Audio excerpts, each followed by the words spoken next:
Shane, we are live. As you don't even let me get through the intro, you say my name as soon as I say Shane. We are live. You said my last name. show of May. This is not a stellar start. Go ahead. You said my name. I was just saying hi. Hi, Scott. Normally you open the show with something like, Shane, we are live. But no, we are live. It is May 28th, 2025. We have moved past rookie season, and we are going to focus the summer on startups, on roster construction, team building, trades, and the like until we get to the season. So welcome in everybody that is here. I see some familiar names. This is going to be more of an interactive show. So we want to see your comments. We want to see your questions regarding startups, team building, how to approach what to do early on, how to trade in a startup before anything happens. You know, thinking about a plan of where to move based on tiers, based on scoring, based on format, etc. So leave your comments, leave your questions. We may take some trades, but I did want to highlight this for those that have not seen, and we'll be putting out some more info on it very, very shortly. But this Friday, 9 o'clock, we will be launching our new trade show. There it is, the Dynasty Deal Show. It'll look very similar to a trade show that we used to do.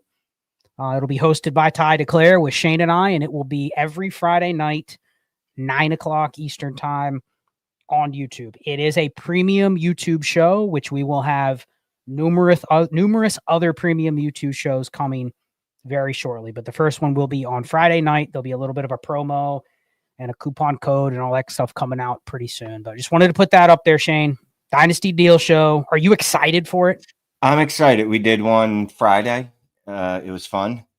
It was a little hard because I think we only went for a half an hour, which is not easy for us. Correct. So I think we're that was on purpose, so we could just get our feet wet, practice, get some promo takes out there. But it was a lot. Half hour is not a lot for two of us that like to talk. That's for sure. No, I'm excited for the shows that are going to drop on the premium YouTube channel. Camera, phone, everything's shaking. Sorry. I'm excited. I'm going to have a show in season. I've already discussed it with you. I've decided I'm going to do it, and that'll be fun. So, yeah, there's going to be lots of content on there, so it's good stuff. Yep, and we are reworking the tools on DD. So if you're already a member of DD, ddfantasyfootball.com, the War Tool, the Trinity Tool, both of those are getting a revamp, and there will be some content coming very soon. I'm going to be doing a War show focused on roster construction. That's going to be the summer project for me once that gets retooled. And then roster reviews. You see roster reviews on there right now. They're live. We've pretty much done one per day since they've come out. And if you're interested in one for us to break down your team, we usually do 45 minutes of sole focus on your team, your construction. You can either do it with us in the room, or you can do one where we just record it and send you the recording. So if you're interested, again, check out the website, ddfantasyfootball.com, and the coupon code or the QR code is on the screen that you see. So we're going to get to startup strategy tonight. For those that are in here, Shane and I jumped into a startup, and I don't even know how we were coerced to get into this, but I think it was just a pros versus Joes. Dan approached us, right? Dan forced me. Dan's I don't know if people know this from the Dynasty Theory show, but Dan's a pretty muscular dude. Could he beat you up? Oh, easily. Absolutely. Like that wouldn't even be fair. And then somehow he's got that little John Cena look to him, doesn't he? Yeah, he would hit me with the people's elbow. Oh, wait, that's The Rock, whatever. He would hit me with an F5, an attitude adjustment, whatever. Anyway, so somehow I was coerced into co-owning. And you know how many teams that I co-own? How many leagues I have a co-owner in?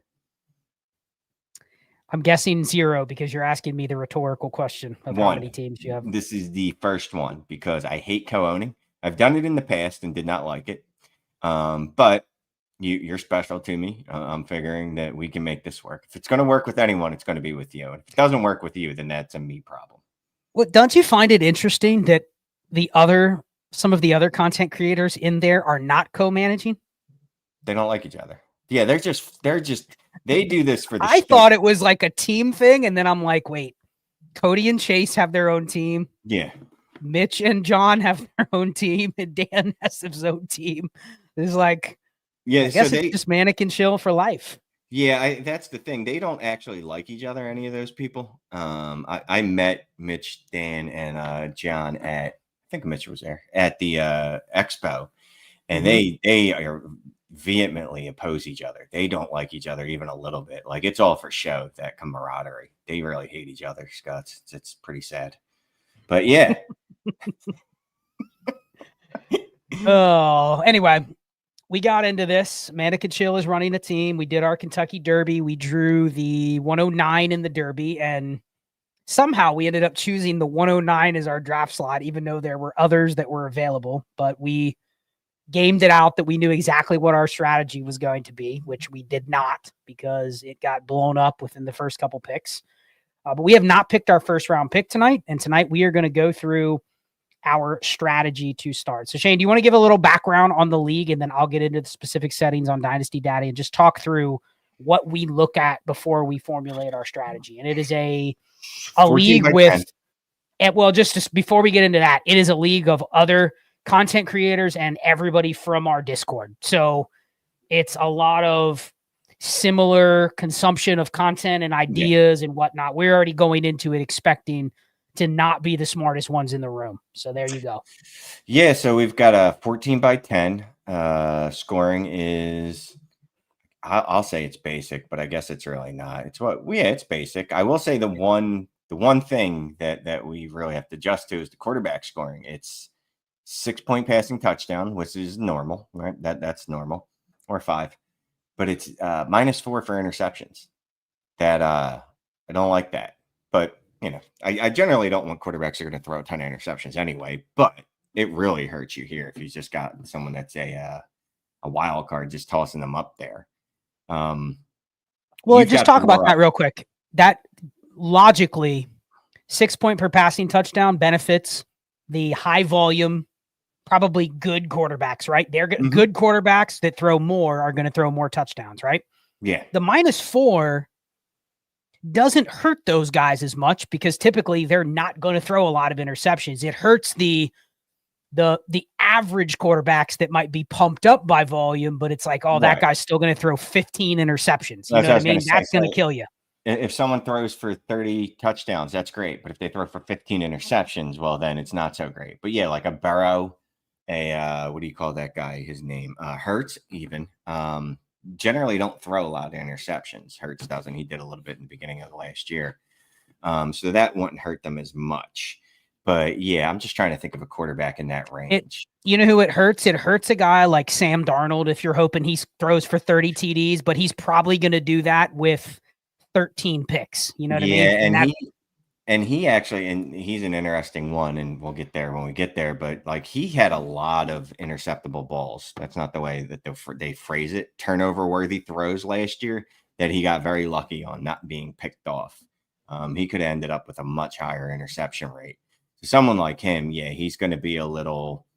What's the word I'm looking for? Sketch. He's a little sketch. Another guy I like, but I think Caleb Williams has a little too much gunslinger in him for me. So he would concern me a little bit in this, but that's more of just maybe Ben Johnson gets him not under control, but it just beats that out of him. So it's not as much of a concern. I'm just looking through. Well, 6 -4, you're just going to magnify efficient, good quarterbacks are going to be more important, period. If you're average, but you have a lot of volume, like Dak Prescott at his peak is great. Dak Prescott, when he's average, can throw a lot of picks. So like that, you just have to kind of think where you're going to make your bets. Here's the war. Now, this is a 14-teamer. So not a 12-teamer. It's a 14-team start 10. So there's going to be a scarcity element that doesn't necessarily get measured in the war. But the war really doesn't look that different, Shane, except for there's going to be clearly a market that is determined by it's hard to get good quarterbacks in a 14-teamer because they're just spread more thin. So it's really not even about the scoring for me. Here's the first 6 picks of the draft right here. Allen, Daniels, Jackson, Burrow, Hurts, Mahomes. Ooh. So just interesting. So I'm just for funsies, I wanted to look up who has the most interceptions over the past 4 years. And part of this is just volume, right? But it's Josh Allen, Patrick Mahomes, Baker Mayfield, and Trevor Lawrence. Okay. And I'm guessing Mahomes for sure is based on volume because they had the highest pass rate. I bet his interception rate is not as high. Yeah, But I mean, he's had 2,400 attempts, which is 200 more than the next person. It's so he's had an absolute ton of them. There's some surprising names on here, though. Yeah, there's Dak Prescott sitting there at 8th most over the last 4 years. Mac Jones is in 6th place somehow. Interesting. I mean, interesting. That's usually not good when your good stats are not that high, but you're still up there with the QBs. He did not even start last year. That's hilarious. Anyway. So let's get back to the war real quick. Here's the quarterback war. It doesn't measure scarcity. That's one thing about war that it does not factor in is it does not show what the market will treat a scarce position at. Obviously, in a 14-teamer, there's more scarcity than there is in a 12. The elite QBs, this is the 3-year average. So it's really not the 3-year average. It is like what you would expect the same player to give you over 3 years. So it's really hard to finish up here every single season. So this is truly a reflection of kind of what you would expect over a 3-year period. If you had a QB that's up here, you're not getting the QB1 every single year. You're getting a QB that could be there over a 3-year span. So I think it's kind of like every other league we look at. What do we call this? We talked about it last week. The runway, the bad runway, the cliff, not a cliff, but like, yes. That when you're flying a plane and if you don't get off the runway, you're just going to go that way. I don't know why you would put an airstrip on a cliff, but that's what it would look like. So this little runway in this format, knowing there's going to be some scarcity, is probably the target range that we are going to be going after. But it also depends on what we do with this first pick, what we do with potentially our second round pick. It is a 3rd round reversal. So we will have, what would that be? The 28th. We'd have the 34th pick. So we have 3 picks in the top 34. And it'll just be very curious how we play this. But I think we agree with this quarterback scoring and 6 QBs off the board. We're not going quarterback here at the 109, correct? Yeah. Can you bring that war back up though? And add running back and wide receiver to it, right? Well, here's running backs and receivers. Yep. But yeah, I got to say this before we start. You can't really even compare the war for running backs and receivers to quarterbacks because they're not battling for the same spot on your roster. So all of this tells me is that quarterback scoring is somewhat important relative to the other positions, but that's true in almost every league. You have to have some really punitive quarterback scoring, like a 4 - 3 or something like that for you to be like, I don't necessarily want quarterback 2s in my super flex. But anyway, go ahead. Running backs and receivers and tight ends. I got to bring tight ends in here because we'll get to them in a second, but go ahead. No, my point was like, if you do the, but you kind of hit that point. So I was just going to say, if you do a vertical, again, I'm pointing to it, you can't see it. A vertical line, that's across, or is that horizontal? Horizontal's across, vertical's up. Yeah. If you do a horizontal line across, just say like the running back 4 doesn't end up hitting the quarterback, just a horizontal line across. Where would those 2, I guess what's the word I'm looking for? Intersect. Yeah, it's right here. But remember, this is essentially if you took a 3-year snapshot. Do you know how hard it is for a running back to be up here 3 years in a row? Very hard. Quarterbacks, generally, the quarterbacks that are up there are the ones that stay up there. So these are often going to be a little bit lower on a 3-year basis, just because you can't just say, oh, I'm drafting a running back and it's the RB1 and they're just going to be the RB1, RB2. There's a lot of volatility. Injuries can hurt running backs probably more so than quarterbacks, which is going to create 0 or even negative war if a guy has a down season or something. So we have to be careful. And I'm going to do a whole series over the summer on how to interpret war graphs with roster construction. We have to be very careful comparing positions that do not fight for the same territory on a roster. You know, like there's a scarcity component as to why we want a quarterback 5 instead of quarterback 20. Right. And where we take those guys relative to the market. But you can't just look at this and go, quarterbacks are better than these players, because it's relative to what you're putting in the spot at the position later on. Like, great. Yeah. Quarterback 5 is better than almost everything else. but so is quarterback 15. So the difference between the two is what I'm trying to factor in as to when I take the other positions. Does that make sense? Yes, that makes sense to me. Yes, Scott. Good job. So are we just going to pop our cherry here and make the pick? No, we're going to go through the other stuff we look at. So obviously the running back scoring here is boosted, right? It's point per carry. 0.15 PPC. And if you do the math on that, do you know how many points you get for 15 rushing attempts? For 10, you'd get 1.5. So we're 15, you get 2.25. 2.25. Because I would say a bell cow. Oh, I hate that word. I'll say the primary back in most backfields, or a true primary back. Someone in the Ashton Genty, Saquon Barkley, Bijan Robinson, Breece Hall, hopefully. Someone like that's going to at least get generally 15 rushing attempts. I'd say the top 20 to 25 running backs in touches will have that number. 15 carries a game-ish. Right. And that's being conservative, right? It's probably a little higher than that, but you want to be conservative. So you're generally looking at like 2.25 points per game for just rushing attempts. Now, I forget, is there a point per rushing first down? I don't believe I saw that in the bylaws. Nope, it's just 0.15 per carry, and it is 1.75 tight end premium. So really the way you look at this, and this is one thing we do on the roster reviews, is we look at the starters. It's start 1 quarterback, 2 running backs, 3 receivers, a tight end, 2 flexes, and a super flex. So it's a 14 by 10. So if you follow that 14 by 10, Shane, you do not have the starting running backs hitting the flexes until you get to about here, RB 28, because this is a brand new startup. We're assuming that everybody is going to draft optimally, right? Like we know there's going to be 2 or 3 teams that punt running back or punt tight end or are weak at receiver. So it's not going to be a perfect distribution across the league. But when we're formulating our strategy, we have to take it as this is a brand new league. There's never going to be a time where things are starting out more equally than they are now. And then we see people stray, right? People are going to tank. 2 or 3 people are probably going to go, I'm playing for the future. Like things start to go astray pretty quickly. But optimally, you don't have a running back in the flex until you get to here, right here. Okay. You don't have a receiver in the flex until you get all the way down here. Receiver 42.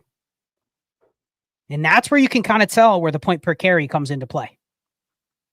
Like that's how you compare what the running back scoring is relative to receivers. You're not comparing running back 28 to receiver 28. It's running back 28 to wide receiver 42 because that's where they start to hit the flexes. So this point per carry is reflective that I probably, when I'm choosing between running back and receiver, if I can get running backs in this range, and also keep in mind, running backs come into this range on a weekly basis more predictably than receivers, right? Like there might be a running back that's down here, but if he's starting for 3 or 4 games, they're probably up here. Right. So running backs are the dominant skill position. And then when you look at tight ends, I mean, the tight end 12 is down here. Tight end 12 doesn't intersect with the running backs until you get into the flex range. So yeah, tight ends can be flexed, but I'm not treating tight end super different here, especially in a 14 teamer. By time we get to the flexes, tight end 14 is just going to be another average low flex option. You know what I mean? So that's something we have to consider. So what do you think? All right, we're on the clock with what I just said. What are you thinking position wise? This young gentleman is in the league with us, Mark Janikowski. He believes that JJ Justin Jefferson will be the pick. I disagree. So we did, because you know the pick. That's well, why. Oh yeah, that's why. That's right. I do have an advantage in knowing what the pick is going to be. But me and you did discuss the options of who we wanted to take here right before the draft and how it would play out. We didn't account. We got everything right so far, except we didn't account for Patrick Mahomes going at, I think, 106, something like that. 106. And we did not, even though we knew he would probably go, we didn't consider Jamar Chase either. We just kind of glossed over him like he may be there, he may not, but we didn't even think about taking him, but we assumed he would go before us, right? Yeah. I didn't even have him on the list of options for us. So the list of options for us were, I think Brock Bowers was probably It was Brock Bowers and one other player, assuming one of the QBs didn't fall. And who is that other player? That is Bijan Robinson. That is correct. Are you able to hit the draft button since we're sharing? I think you can hit the draft button on your phone, and that way it will be automatically selected in the draft. But Bijan Robinson is going to be our pick. And it's simply because it's a 14-teamer. It is going to be a little harder to lock in the RB1. Now, you're gambling that based on the data that I just showed, that Bijan does end up here. I mean, if you look at the very, very top, even there, if you're comparing the elites to the elites, because that's what we're doing, right? We're comparing Bijan, Genty, Gibbs, those guys to Jefferson, Chase, Neighbors, whoever you fit in here. And you even see up here, when the running back has one of those peak seasons, it contributes even more to the cause relative to the receivers. It's no shade on the receivers that are elite, but we just felt with this scoring, this is the advantage that we want to chase. And we'll see what happens with the next couple picks. What's the downside of taking a running back early in a startup? Because both of us do not do it. That's one of the reasons we're doing it here. But what's the downside in terms of just the league economy? Look, one, there's always the risk of injury. Two, we're in a league where people generally fade running backs, generally. So say things were to go bad for us, we're probably not getting back the cost of what we paid for him, the startup 109. But injury running back, I don't really care about longevity, right? Because we're only playing in at most 2-year window, 3-year window if we're lucky. But I just, again, if something goes awry, we're not going to be able to move him for what we would think is a fair price, probably. We do take the risk, right, but we're okay with this, of getting shut out of the elite quarterbacks, but we already got shut out of what we think are the elite quarterbacks. And we weren't going to go to that next tier of quarterbacks here already. Yeah, I mean, and we drew the 9th pick in the Derby, and I think all of the top 4 or 5 were taken when we went. So we wouldn't even have been able to get in there and secure one of the quarterbacks that we wanted anyway. Like, it was probably like Hurts and Burrow, and I don't even know if I want to take them at 104 and 105, just based on, like, Burrow was a really high scorer last year, and, you know, Hurts, this format isn't great for Hurts, but, like, those are probably the 2 quarterbacks you'd have to consider there, unless we got the 101 and 102, which we weren't going to get. Yeah, I mean, there is the 0.15 PPC, which any PPC is going to help Hurts, because he's generally one of the league leaders in rushing attempts for quarterbacks. But there's not a high volume of throwing touchdowns. But again, he does make up for that with rushing touchdowns. Since Tush Push is still here, apparently that won't be an issue. But either way, it doesn't matter when you're sitting at the 109. I have to go back, but I think the earliest we could have been was like 106, right? I think that's one of the picks that might have been available. I think it was initially not there, but then somebody corrected it and said it wasn't taken yet. But that would have, the only thing the 106 would have done is given us the pick of the players we were going to go after anyway. Right. And we would have just taken Bijan or Bowers. So this is 3 picks earlier. We would have gone Bowers over Bijan, though. We agree. Yeah. I was absolutely upset. Jesus, Chase. I was upset that Brock went off the board when I was at work. Luckily, I wasn't on a work call when I saw it come through, because I definitely hit the F-bomb, a little bit of fuck. I was a little upset that he went off, but I understand why he did. Going back to the 109, so why we took the 109 based off what was available, right? We had a range of players that we talked about that we wanted to get. We knew this is as far back as we could probably get and still get that player. Like, we could have got them at 106, but then we're too far on the next turnaround, the next rotation of the pick. So this kind of was like the best of both worlds for us. Yeah, we thought it would go the top 5 QBs and then Jefferson, Chase, Bowers, Bijan, like that. And we were not going to take the receivers. So it was very much like we thought we knew what the first 7 picks were going to be. Mm-hmm. And then we were going to get to choose between Bowers and Bijan, which almost was what happened, or is exactly what happened, except for it was Mahomes over Jefferson. So Trophy Chase is on the clock at 110. And Trophy got Chase, Jefferson that fell to us. Trophy Chase does have he does have an offer out there from us. Because again, we're just talking about the type of league this is. I don't think anyone's moved up yet, have they? I don't believe so. I think there's been one trade of a startup pick, but I don't know if anybody's moved up. You know what? Actually, yeah, I know there has been 111, I think, because it doesn't belong to the original owner. But for the most part, we're playing with a bunch of people that generally don't like to trade up. And honestly, I'm not usually a trade up guy either.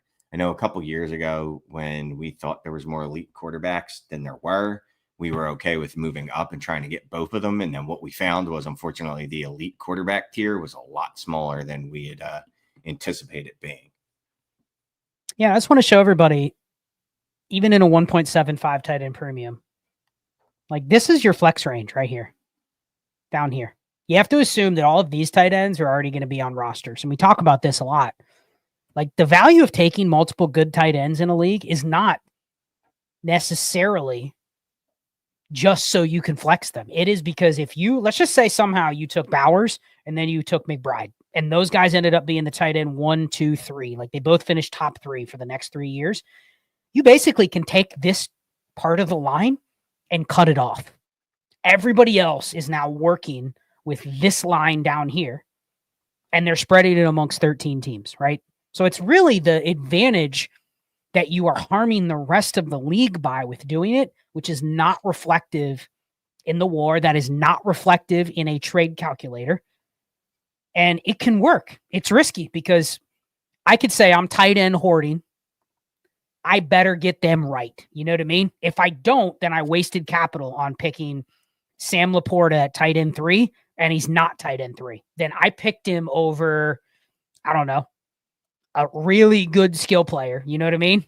And then all I have is a replacement level tight end. And the trade value is not going to be there for a tight end unless they are what? Elite. Right? If Sam Laporta is tight end 9, nobody's coming after him like, here, I'll give you Breece Hall and a pick. You know what I mean? Like it's not happening at that point. So it's really risky to do that. But if you get it right, you really do ding the rest of the league at tight end if you're correct. So let's get to some questions, Shane. We got some questions in the chat. We've rambled for 30 minutes. Do you want to keep our rest of our strategy on the down low until we see what happens with the next couple picks, or what? Let's see what happens with the next couple picks. But real quick, I wanted to give a shout out to Jason Stummer and Carl Strickland, new members of the premium YouTube channel. And Sabers. I was going to get. Are you doing it? I got this. Okay. I got this. Okay.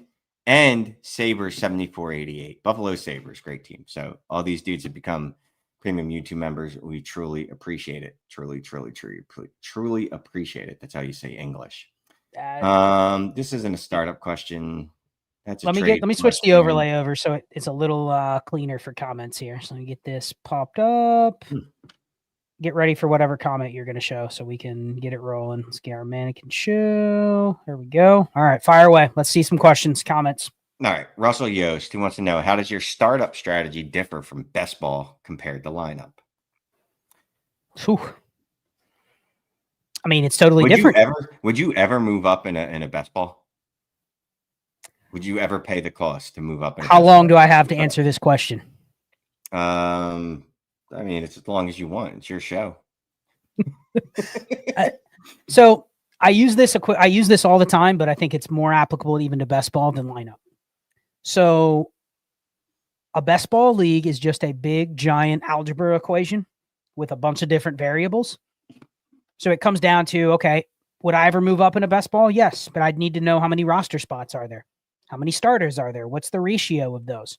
Because think about it, Shane. We just looked at a couple war graphs, right? If you go plug a war graph into a best ball league, or you plug a best ball league into a war graph, you'll see the areas where it flattens off at all positions.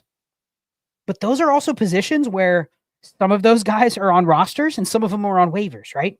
Yeah. So it kind of makes sense. Like if all I'm doing is trading up and meaning I'm going to roster a couple less players in the startup, but I'm going to be able to backfill with players off waivers that are just a little less desirable.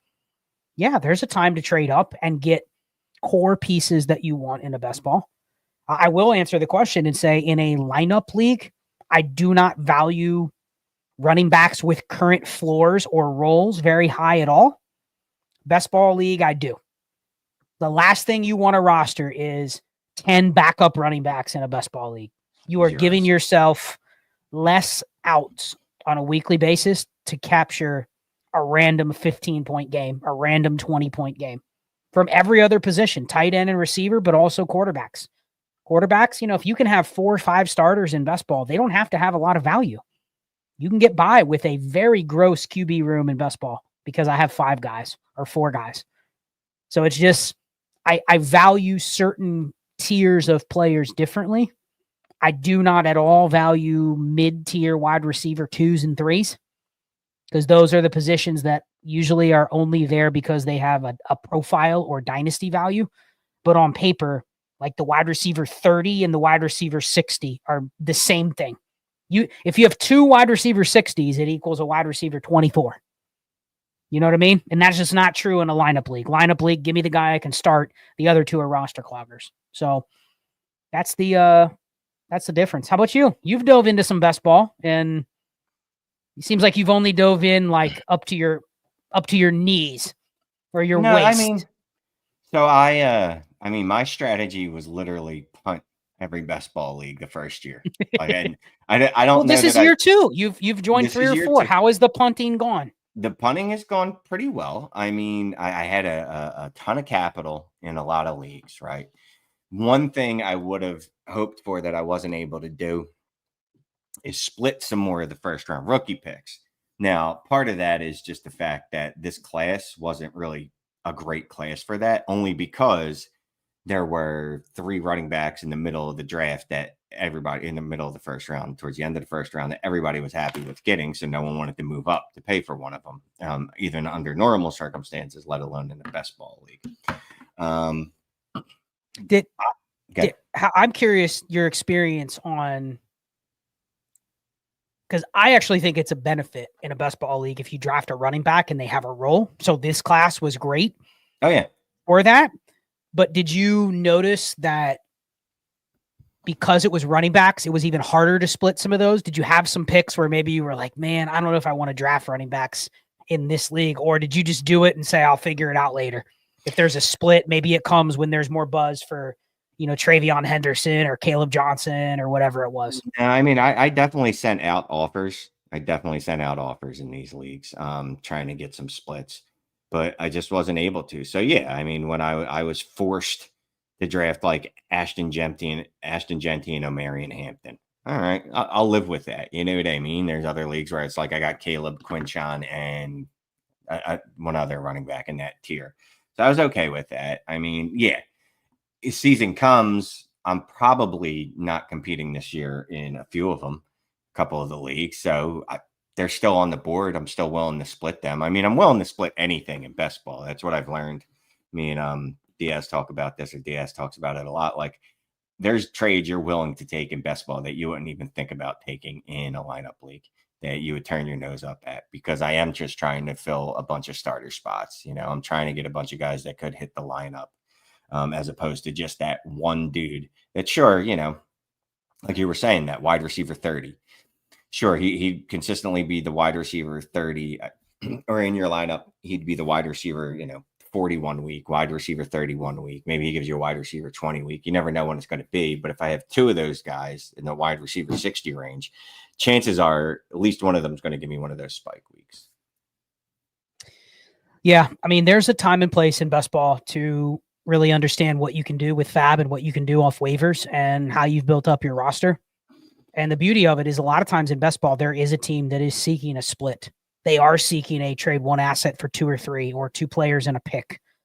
So if you put yourself in a position where you can go the other way, and that's why I'll just give this a PSA for anybody that's interested in starting up a best ball league. You have to make the equation as equal as you can. The number of starters relative to the number of roster spots, like, it has to be so that those things are kosher and they sync up. So don't make it too many starters, not enough roster spots. Or what I see a lot is too many roster spots, not enough starters. We're actually in a league now, Shane, where it's a start 12 and it was 32-man rosters, which is perfect, right? Start 12, 32-man rosters. But the problem is in the offseason, we actually had it to 37 because we expanded it by 5 for the rookie draft. But then we moved the league from MFL to sleeper. And so people wanted to basically, they didn't realize when they moved it that you can't do IR spots in best ball and sleeper. They don't exist. So the idea was, let's just make it 37 roster spots and keep it start 12. And I said, no, you can't just change it in a best ball from 32 to 37. You know what I mean? That's adding because 20% of the roster spots to the back of it that totally changes the market in best ball scoring. So we had to put out a vote. Like, are we going to add a starter? My proposal was we're adding 2 starters, and now it's a 12 by 14 with 37 roster spots. But we ended up not doing it. But you have to keep those things in line. Otherwise, the market's going to suffer. There's going to be somebody that gets an edge, and then it totally changes how the league's going to value things going forward. Yes. Vapad does fantasy. Could you talk about auction startup strategy, or is this strictly snake talk? It's never strictly snake talk, right? I'll just answer this very quickly because I'm going to talk more about this over the summer when I go through the roster construction.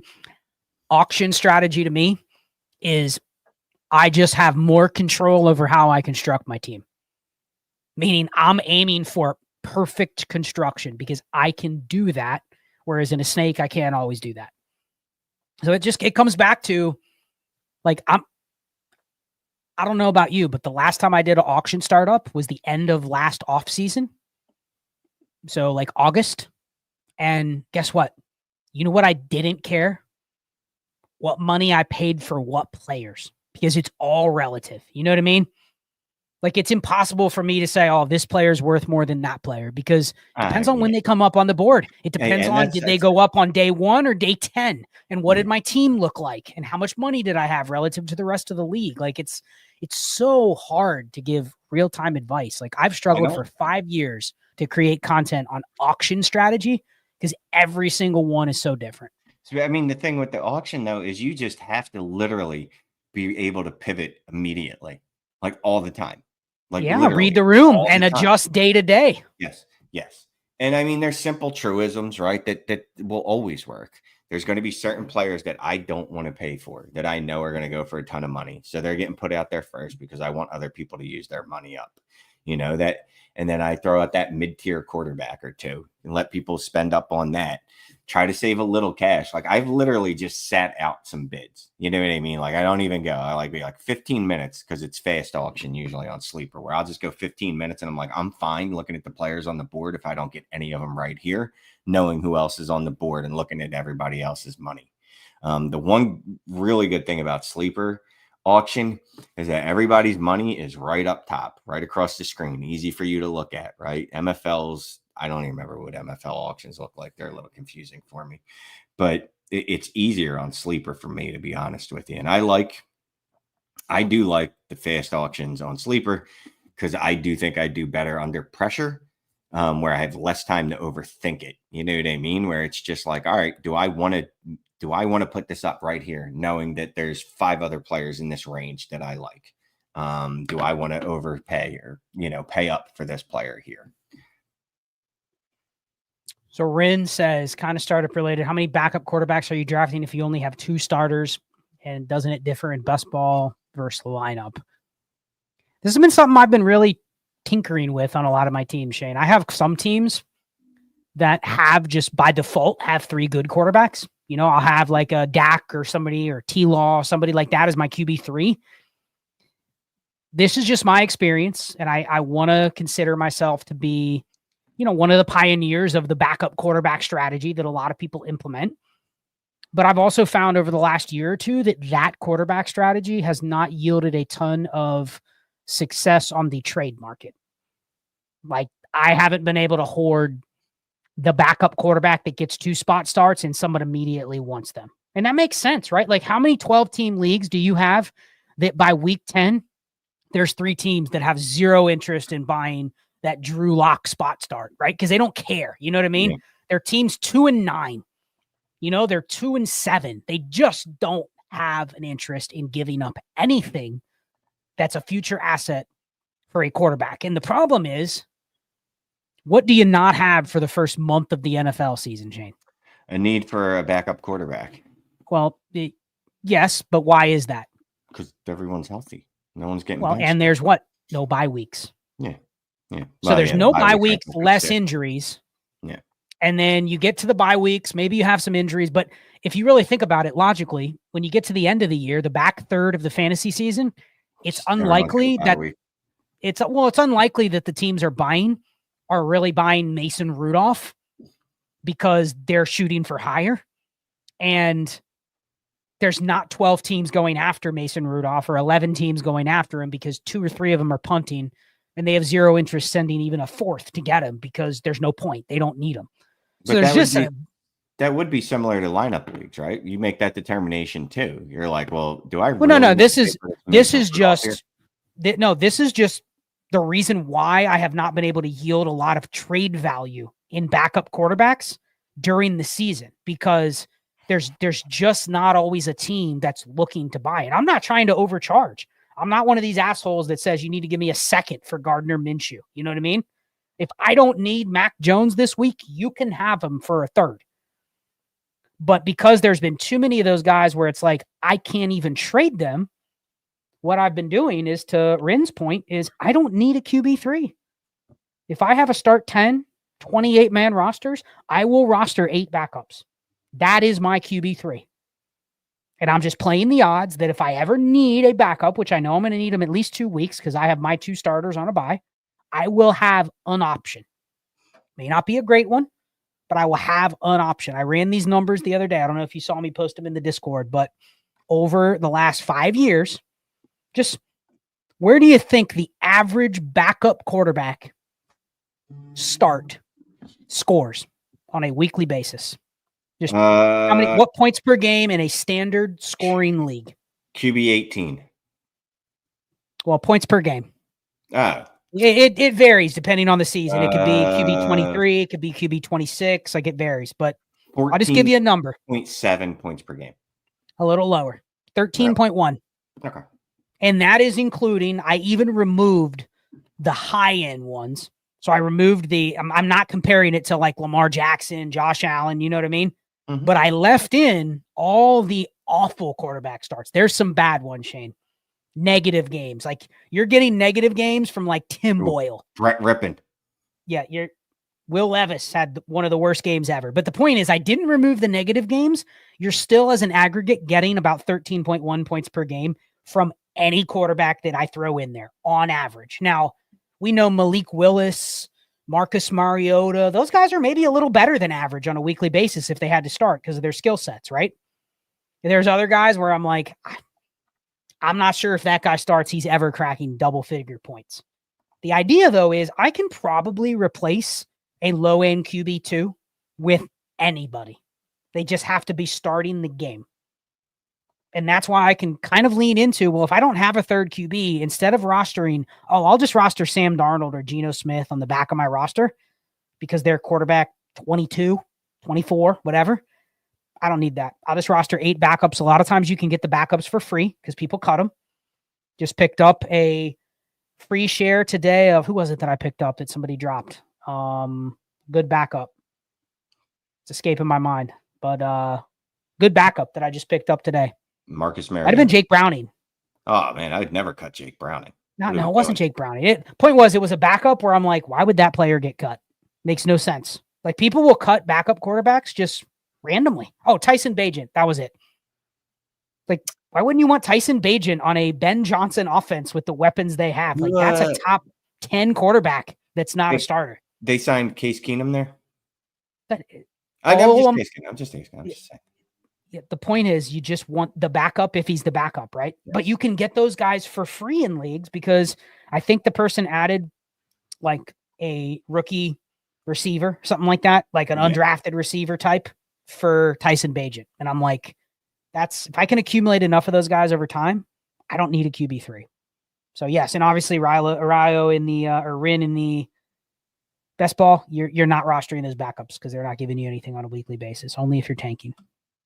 Done. What do you want to put up? Let's see here. Let's hey, Dr. B Harris, what's up, bro? Just wanted to say hi to him. Shane, what do you want to put up? I'll put up the eye emoji. eye emoji. Here you go. Here's good. Danny Too Good wants to know, how do you value trade backs and startups? I have a few people looking at my 108 after I sold my 208 for 504 and a 26 first. Is this a point where you make a choice on if you want to fill for 26 plus, or would you be fine with number 1 or 2? If I got another like 3 and 4, and end up with 2 3s, 2 4s, 2 5s, and 26 first. I don't know what Danny's asking. Well, he traded his second. I got that. So he traded his second back and got a fifth and a first. I'm doing that all day because the player you're taking at the 208 is probably just more of a preference versus if you actually put the player names. I'm curious, Shane, do you have Keep Trade caught up? I can pull it up real quick. Yep, I do. Okay, so tell me the 20th player on just do a random like tight end premium plus. Who's the 20th player? Well, now I got to put in all players. Hold on. Great streaming here. Hey, listen, you've got to. I know. I asked you on the fly to put it up. 20 is 20th Justin player. Hebert. Okay, so Justin Herbert, and then go to somewhere at 504 and below and pick another quarterback in that range. 504? Are you kidding me? So pick number 52 or below. 52 or below. We're looking at Rashee Rice, Michael Penix Jr. Okay, so Michael Penix in a first or Justin Herbert? Yeah, I'll just take Michael Penix in the first. Do you see what I mean? And if you didn't want a quarterback for some reason, who are some of the other QBs in or around that range? Well, if you didn't want a QB, there's also Quinshon Judkins, Kyron Williams, Colston Loveland, Devonta Smith. These are less likely to do it. I mean, Bryce Young. I will say this: that's a thin needle to thread. Like if you don't go, if you miss out on Michael Penix, there's obviously some position players. Which, if that's the move you're making, I'm but in a startup. In a startup, you're probably looking at both of those picks as they could be whatever you want them to be. Do you know what I mean? Right. Yeah, you're not making that pick there and going, oh, well, now I got to definitely take a quarterback at 504 or wherever you land it. It's just whatever's BPA at that point is probably what you're going to do. If it happens to be Michael Penix, fine. If it happens to be Kyron Williams or someone else, who's the receiver right above Herbert on your list? Let me go. Is there one? First page, Herbert right above him. It'd be Puka. Okay, so in that receiver range that goes in the fifth, this is where if you in Rashee Rice in a first for Puka, you're probably not paying that. You're not actively going and saying, let me add a first to Rashee Rice just to get Puka, unless your team is already built out and you've built up the capital to make that kind of trade. You know what I mean? I'm generally probably not trying to do that in a startup because I don't have the capital. In a startup, you'd want to go the other way, right? It's more fun. I have more assets to play with. Yeah. Yep. So, and then to his point, if you can trade the 1 and get a third, it's the same type of thing. You're just making higher value. You're making higher value decisions. You know what I mean? If you're wrong, you probably gave up Justin Jefferson in lieu of Drake London. You know what I mean? But in a startup, if you're saying, I'll give you Drake London in a first for Justin Jefferson, you're like in the first iteration of where everybody's building their assets. There's a reason trading back works in a startup if you can get those types of deals, those 2-for-1 leverage trades where you don't lose picks in the startup. Danny's still getting a fifth and he's still getting a third if he trades back from his first. He's still getting to build out a team and he's just collecting picks for next year. Yeah, I mean, the perfect somehow this is the perfect world, right? It's like I want to be able to somehow trade back into the first, right? Make 2 first-round picks, but then trade back and still have other picks to trade back with. Now, I don't know how you get there, right? I would love to trade my first back for a third, my second back for a fifth, my third back for a seventh, and pick up a first in all of those deals. And then I still end up making a bunch of startup picks in the first 8 to 10 rounds. And I've accumulated 4 firsts. It depends on what's on the board. But to the question about startup trading, you can, if you really want to grind a snake startup, Shane, you can put those offers out there before it even starts. You know what I mean? That's generally, if you're in a startup, how do you react if someone sends you their third for your 7th and your 26th first? You have no clue what the board's going to look like. You just decline that deal? Yeah, because I know it's going to be there because I know ADP. But if you decline it, doesn't that mean you should also propose that same deal to every other team? Absolutely. Absolutely. But we don't do that. Like, it takes a grind to do that in a startup. No. It really does, to do it right. Well, I'm going to be joining I'm going to go join some non-community leagues just to get to play with other people and just see how that works out. Okay. Report back to me. All right. What's your name going to be? Shit, my name's already on there. How do I change my name? You have to make a new sleeper account. That's a lot of work. Never mind. Lucas, you got some more comments. Put them up here. Yeah, it's not exactly a startup question, but whatever. Lucas, right? He's looking to tier up from Zay Flowers. He has no first for 26 or 27. He used them to get JJ. He's flexing Swift and Zay and think it's smart to at least try. Any advice? I don't know who else you have on your team. Yeah, Lucas, I mean, with no first, I'll just play devil's advocate. If I'm with the Jefferson manager and you have no first, like what else do I need to take from your, sure, give me Brian Thomas and Zay Flowers and I'll do it. You know what I mean? Right. Like, that's the caliber of player I would need to do a deal like this without any first involved. Don't you think? Yeah, the problem with tearing up here is I have no first, like we just said. Now I'm tearing up, so I'm consolidating assets even more. So what do I have to protect me if this goes wrong? What do I have if I still need to buy because this isn't good enough? What if I did all this and I'm just mediocre, which is a horrible place to be, being mediocre with no picks. Also, Zay Flowers, in and of himself, even if you add something to him, so he wouldn't be in and of himself. But Zay Flowers by himself isn't that appealing of an asset to me. So you're going to have to add a lot to him to tier up. Like, you're going to have to add so much that you're going to arrive at the conclusion, man, I probably should just start Zay Flowers. You know what I mean? It's like, Here, Shane, I'll give you Zay Flowers for Justin Jefferson. And you're like, are you giving me Malik Neighbors in the trade? You know what I mean? To the point where, okay, well, why am I giving away Malik Neighbors or Brian Thomas in the deal to quote unquote tier up when I'm better off just betting that Brian Thomas is better than he was last year? You know, it's tough with no picks. It's just tough with no picks. You have no assets to move up. Yeah, we're not going to advocate for you to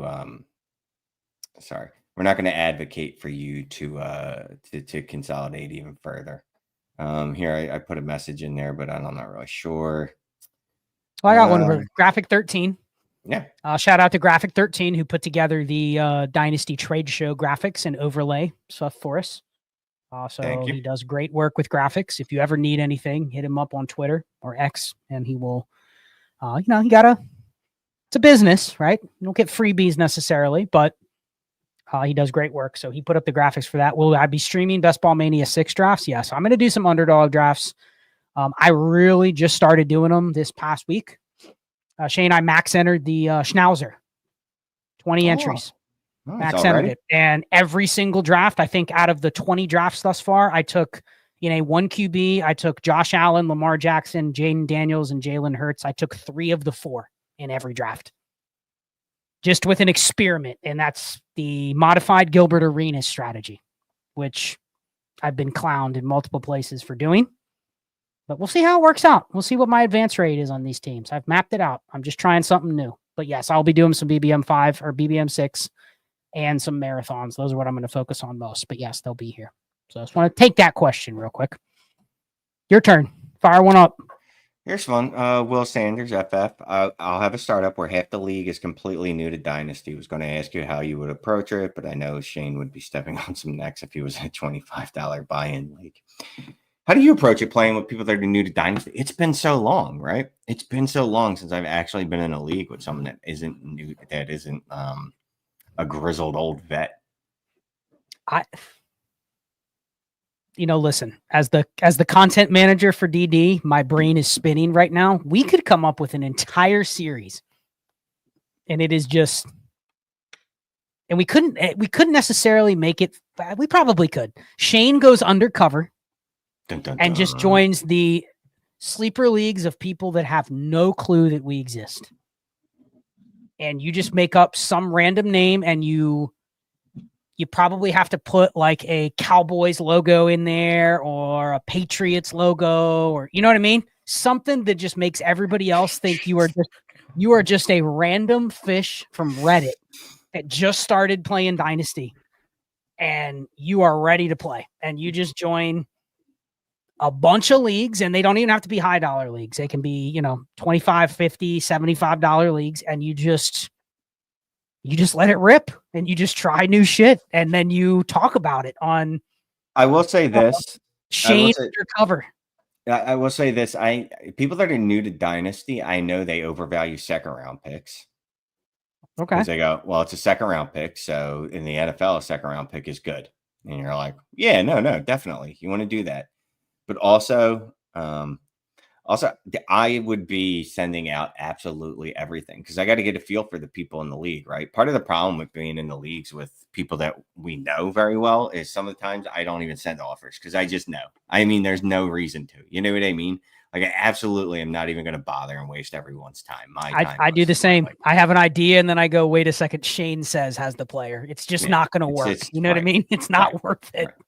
So I did get to join a couple leagues this year where it's people that I don't know. Like, there's that Variance Bowl, which was really fun for me, that Variance League that we joined, because I didn't know any of those people. So I'm just sending out offers blind to every one of them and getting a feel. And, some of them respond back with comments and gives you a little idea of like, okay. Others absolutely just, reject it and move on. But there was more than a couple people that just started talking to me. So I would say it's not rocket science, but sometimes just sending out trade offers to these people, because it will give you an idea of their thought process. I know sometimes people that are new to Dynasty like to overshare because they don't realize that it is a poker game. They don't realize that, you shouldn't just tell me absolutely everything that you're thinking. Now, me and you, we make trades. It's a little different because there's no bullshitting. You know what I mean? Like, we can't bullshit each other. So we're just straight up with each other when we're making a trade. Same thing with like Janikowski. One time, it was not that long ago, like, he offered me a trade and I countered with a third. And he's like, bro, come on. I just rescinded it and sent back the same offer. You know what I mean? But you could do that with people that you don't know like that. You know what I mean? Or that they just don't, and they don't even, a lot of people don't consume our content, but they don't even consume similar content. You know what I mean? Like, they got started by listening to the Dynasty footballers, and then no shade on them, but they play and talk about different Dynasty stuff than we do. And so, like, you're not worried that they're going to necessarily catch on to some of the tricks that we might try to do in trades, and vice versa. They may send you stuff and it's like, dude, do you think I just started playing? Yes. That's why I think it would be fun if you went undercover and no one knew if you were an experienced player or not. You just kind of reported back on your stories, it's like back when Shane was on the dating scene. You know what I mean? There was like a weekly story of just what happened, what did you get into? It'd be fun. It'd be an idea. Lots of dumpster diving. There was Lucas had another one in here. Oh, well, I just missed it. But basically, he said, would you trade Zay Flowers for Cortland Sutton and a second? Absolutely. I'm in his position where he has no picks. That's the kind of deal where you think about it. Do I want to give up the Dynasty, quote unquote, youth profile insulation that Zay Flowers has, which he really doesn't, if you think about it, right? Yeah. He has it as long as he stays good. He has some desirability, whereas Sutton doesn't have much unless he just stays good. Like, they're already in the same spot, but doesn't it feel like your lineup didn't really take much of a hit if you swap those two and you just have to probably replace that spot quicker?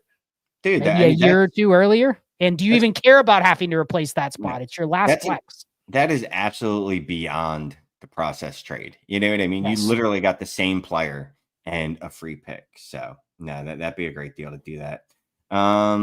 Michael Medina from London. Wait, isn't London Isn't London like middle of the night right now? There's absolutely no chance that I know that. Good morning from London. Just wondering how you would have changed your rookie rankings over the past couple weeks, primarily Shuck. I have yet to have my rookie draft. That's one thing I know we're done with rookies, but we really should put out rookie rankings. People would like that. They would. We can maybe circle back in middle of June when we're done with OTAs and re-talk with rookies for, one final time, just what's changed. Yeah. But I mean, for me, there's just not a lot that's changed. I mean, sure. Well, how high are you now on Tyler Shuck compared to 2 weeks ago? Has it changed? I had him at like 207. Now he's definitely in that 206 range. Oh, wow. I'd move him down probably to the third. I mean, these stats from Spencer Rattler in minicamp is Spencer Rattler. Rattler was perfect. Shuck had an incompletion. Sell. No, I mean, rookie rankings haven't really changed much. I mean, nothing's changed literally for me. It was, I think everyone's rankings are pretty much the same, aren't they? I mean, what's interesting is each player kind of has a little bit of we call it sentiment or ADV attached to them, right? Mm-hmm. You have some rookies that even though you drafted them and you're comfortable that you took them, then to feel you look at your roster and you're just a little more excited to have some guys than others.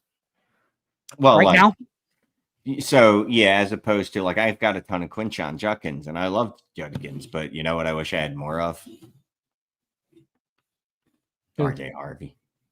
But I have 5 of him, right? I'm pretty even. I have between 7 and 5 of each of those running backs. Well, even lower level guys. Are you more excited now to have, I don't know, trying to think of a good example of like 2 players where are you more excited now to have Shedeur Sanders or Pat Bryant? Shedeur. But they went in similar ranges, right? Yeah. Are you more excited right now to have, I don't know, Shedeur Sanders, and I keep using Shedeur because that's a prime example. Shedeur Sanders or, I don't know, Woody Marks?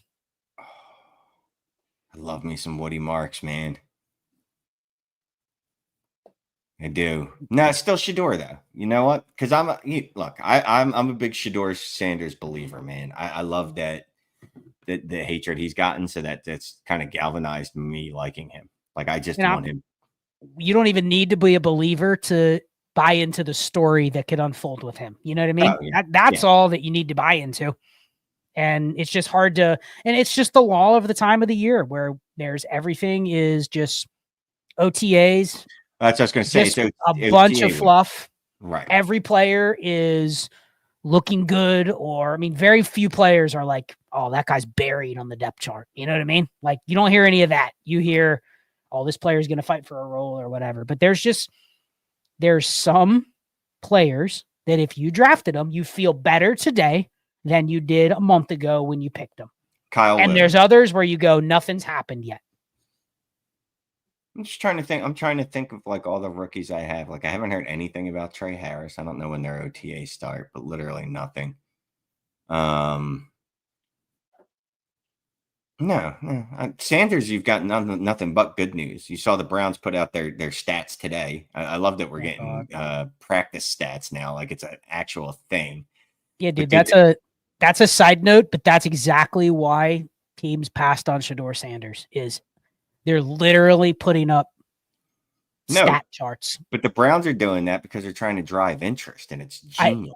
It's absolutely the Browns are doing it because you remember the first day of mandatory OTAs, the first question to Stefanski was about Shedeur Sanders. Right. So it's not, they couldn't hide from it. The only thing to talk about on the Browns is who's the quarterback and who's getting reps over who. That's what the reporters want to know. That's why the big media people are even bothering covering the team. So exactly. And if Sanders isn't there, they're not putting those QB stats out because no one gives a shit. Oh, Kenny Pickett and Joe Flacco, and I don't even know who the other quarterback is there. Dylan Gabriel. Nobody would be giving half a crap. Not even. Have you heard anything about the Jalen Milroe, Sam Darnold, Drew Lock reps? Absolutely not. Are they having their OTAs? Because I know there's several teams that haven't had their OTAs yet. I don't know if they have, but the point is you don't hear it on every quarterback room. You know what I mean? You only hear it on the ones that is becoming a story. It's exactly that. It's exactly that. Cody Smith says dating scene is just completely picking up and cutting roster cloggers, constantly picking up and cutting roster cloggers. Yeah, I wouldn't know. I've retired from the dating scene. I have one more question. Shane is just giving up. I basically absolutely giving he's up. destined to be married to Dynasty and Dunkin' Donuts. Is absolutely fine. You've got this starred from Vapad. Did you want to get into that? What was it? Before we wrap up, go ahead and look at the starred comments. While you're doing that, while you're doing that, you look at the starred comment. Decide if you want to bring that up. Wyatt Wallace, 12 teams, start 11, Superflex, PPR, 1.5 tight end premium startup. He traded like a fiend and left the third with Hurts, Gibbs, BTJ, McBride, Kyler, and Breece Hall. I don't even know what organs did we give up to get up here with this 6 start? Holy crap sticks, dude. Wyatt, I need you to actually send me some of those trades because I just need to see that. And that wasn't even a question. He forgot to mention, Shane, he doesn't have his 4th through 10th or any future pick. I am in at least one league where 28 picks were getting traded during the startup and have been traded subsequently. And I'm just like, bro, like, no, I can't do it. You know, my window is 2 years. I'll go to 27, although I'm trying not to, trade picks like that. But that's the old saying. The 28 is not even a real year. No. You will not actually use that pick until we are getting to the next election primaries. Yeah. It's a long way away to even know what to value, Yeah. Jason Hall is pumped on for the trade show, as you should be. The trade show is going to be awesome. Like I said, it's me, Scott, Ty. We got a new member, Joshua McAtee. I know him. He's a very smart fella. He's very smart. Yeah. But now let me just address that. So our new trade show is going to be Friday night. It is a YouTube premium show. We may put out snippets here and there so people can see it. Obviously we're starting this as a new venture. This is a YouTube venture. There's a lot of people on YouTube that only consume content on YouTube. And we want to do a trade show. Shane and I have been wanting to do a trade show for a little while. And so Ty is a fantastic host. I think you will enjoy Ty's hosting skills, but also his analysis. Like Ty is one of the few people in the space where I'm like, I would pay Ty to review my roster. You know what I mean?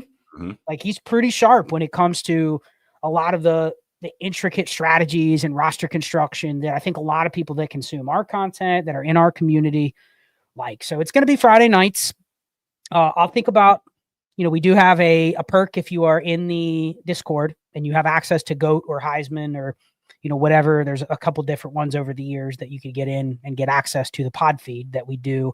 I just did an hour-long pod today, Shane. I don't know if you had heard it or seen it pop up, but it was just a roster. It was like a roster war thing where I literally just had people put in their teams and I went through and just dissected their construction. And it was fun. Like that's the kind of thing that I want to do. It just comes down to, there's only so many hours in a day. We both work real jobs during the day. And so like, it just comes down to, we want to make it worth everybody's time. We want to make it worth our own time. So check it out. Again, there'll be maybe a potential that we can put it up on that private pod feed down the road. I don't know. It's something that I'm thinking about. We're thinking about what's best for everybody. I don't want to make people feel like, oh, you just got to buy this or you got to subscribe to this. But the intent of the trade show and the other shows, which is going to be Destination Chill. There's going to be a Trinity show from Ray. There's going to be a content show from me talking about war and construction. And then maybe some best ball stuff. So it's going to be more than just the trade show, but it is meant to be a YouTube thing. It's not going to replace like the stuff we do in the Discord. We're still going to do the morning drives and the voice chat and the stages and all those kind of things. So hopefully that answers the questions, but to be determined. Yeah. I'm an open book. Shane's an open book. We're never going to like avoid answering those questions. You know what I mean? I just don't always have the answers right off the rip. So it's just another portion of a night spent on content. That's all. Yep.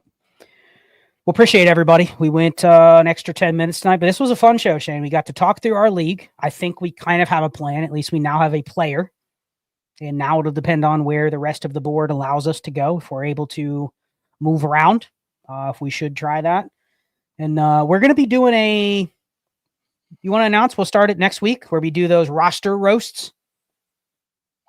Remember that idea where we go through and we go through like some of your teams one night No, and yeah, on my teams and we just break them down.